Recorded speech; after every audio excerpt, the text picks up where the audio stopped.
আসসালামু আলাইকুম ভিউয়ার্স, আপনারা সবাই কেমন আছেন? আমি আল্লাহর রহমতে ভালো আছি। এই তো আজকে রান্না করতেছি আমি এটাতে কলিজে অ্যান্ড আলু দিয়ে কারি, কলিজে অ্যান্ড আলু দিয়ে কারি, একটা শুটকি ভুনা, এই শুটকিটার ভুনা আর টমাটোর টক।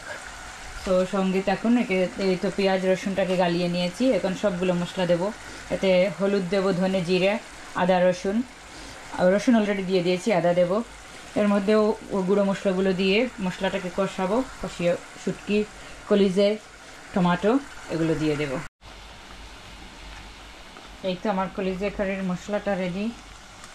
এই যে মশলাটাকে আদা রসুন, দারুচিনি, এলাচ, তেজপাতা, গোলমরিচ, লং, গরম মশলা সবগুলো দিয়ে দিয়েছি। আর এখানে টমাটোর মশলাটাও রেডি হয়ে গেছে, টকের আর শুটকির মশলাটাও রেডি।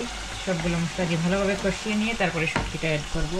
এখন টমাটো প্রথমে দেব, টকের টমাটোগুলো দিয়ে কষিয়ে নিয়ে তারপরে মাছটা দেবো, মাছের ঝোল দেবো।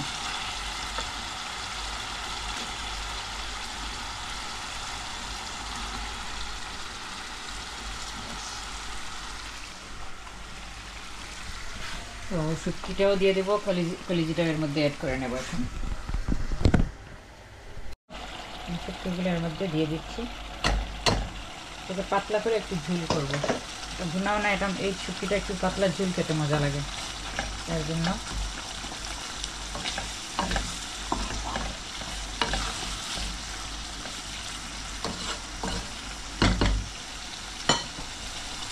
আর এখন কলিজিটাকে ধুয়ে এর মধ্যে ছেড়ে দেবো।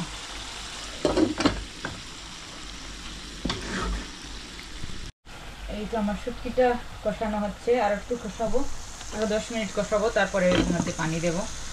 আর কলিজিটাকে এখানে কষিয়ে নিচ্ছি।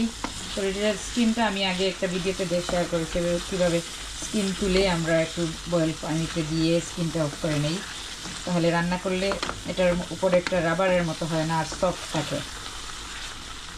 কলিজাটাকে ভালোভাবে কষিয়ে নেব, কষিয়ে নিয়ে সঙ্গে আলু দেব, দিয়ে একটু ঝোল দেবো। তারপরে আমি আমার এটাকে একটু ফোড়ন দেবো আমার স্টাইলে, আচারি চিকেনের স্টাইলে।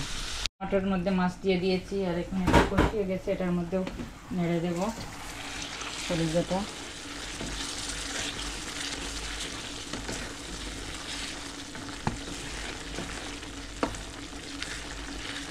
আর একটু কষিয়ে নেব।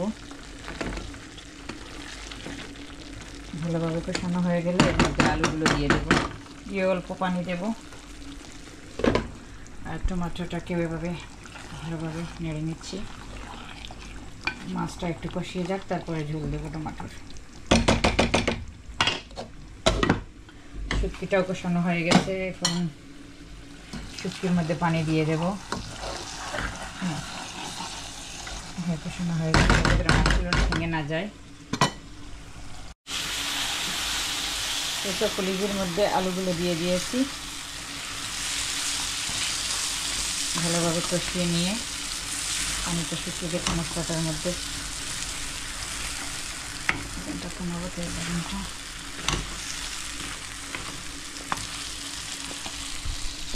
এইখানে আমার শুটকির মধ্যে পানিটাও দিয়ে দিয়েছি। এখন এটাকে কষিয়ে নিয়ে এটার মধ্যে পানি দিয়ে, এই তো এর মধ্যে টমাটোগুলোও দিয়ে দেবো, একটু টমাটো দিয়ে পানি দিয়ে দেব, কারণ আলুটা খুব তাড়াতাড়ি সিদ্ধ হবে, এই আলুটা আমার অ্যালটমেন্টের, তাই জন্য আমি পানিও দিয়ে দেবো সঙ্গে। দিলাম রসুন দেবো, 5 ফোড়ন দেবো, শুকনো মরিচ দেবো, সঙ্গে আর একটু ঘিও দেবো।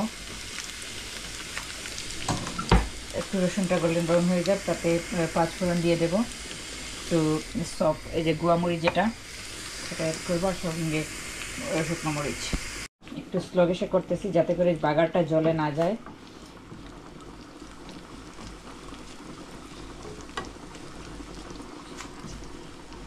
আপনারা ট্রাই করে দেখেন আমার এই রেসিপিটা। কলিজার ভুনাটা খুব মজা হয়, ড্রাই করলেও ড্রাই করতে পারেন, একদম ভুনা ভুনা। আর আমি একটু মাখা মাখা ঝোল ঝোল রাখবো, যেহেতু আলু দিয়েছি সঙ্গে, তার জন্য। আচ্ছা, রেডি। এখন এটাকে আমি ইয়ের মধ্যে দিয়ে দিচ্ছি।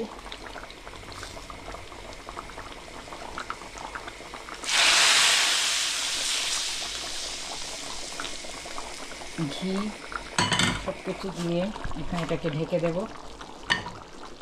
একটু নেড়ে দেব, নেড়ে দিয়ে এটাকে আমি ঢেকে দেবো 10 মিনিটের জন্য। এটা কুক হয়ে যাবে,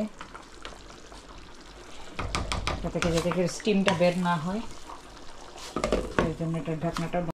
কারিটা কলিজে আলু দিয়ে একটা কারি, আর এখানে আমার শুটকির ঝোল,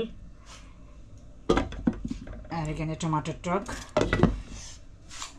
আর এই যে আমি কয়েকটা আমলকি নিয়ে আসছিলাম, ওগুলোকে আমি কেটে এভাবে রেখে দিয়েছি। এখন এটাকে আমি একটা জারের মধ্যে ভিনিগারের মধ্যে ডুবিয়ে রাখবো, খুব মজা হয় খেতে। আর এটা আমলকিটা কিন্তু খাওয়ার জন্য খুবই ভালো। এইভাবে কিন্তু কাঁচা আমের ফালি করে ভিনিগারের মধ্যে ডুবিয়ে রাখলে এত মজা লাগে খেতে, এটা বলার মতো না। আপনারা ট্রাই করে দেখেন। আর আমার আজকের কুকিং রেসিপিটা যদি ভালো লাগে কুকিংগুলো, তাহলে আমার চ্যানেলটাকে লাইক অ্যান্ড শেয়ার করবেন, চ্যানেলটাকে সাবস্ক্রাইব করবেন। দেখা হবে অন্য আরও একটা ভিডিওতে। আল্লাহ হাফিজ।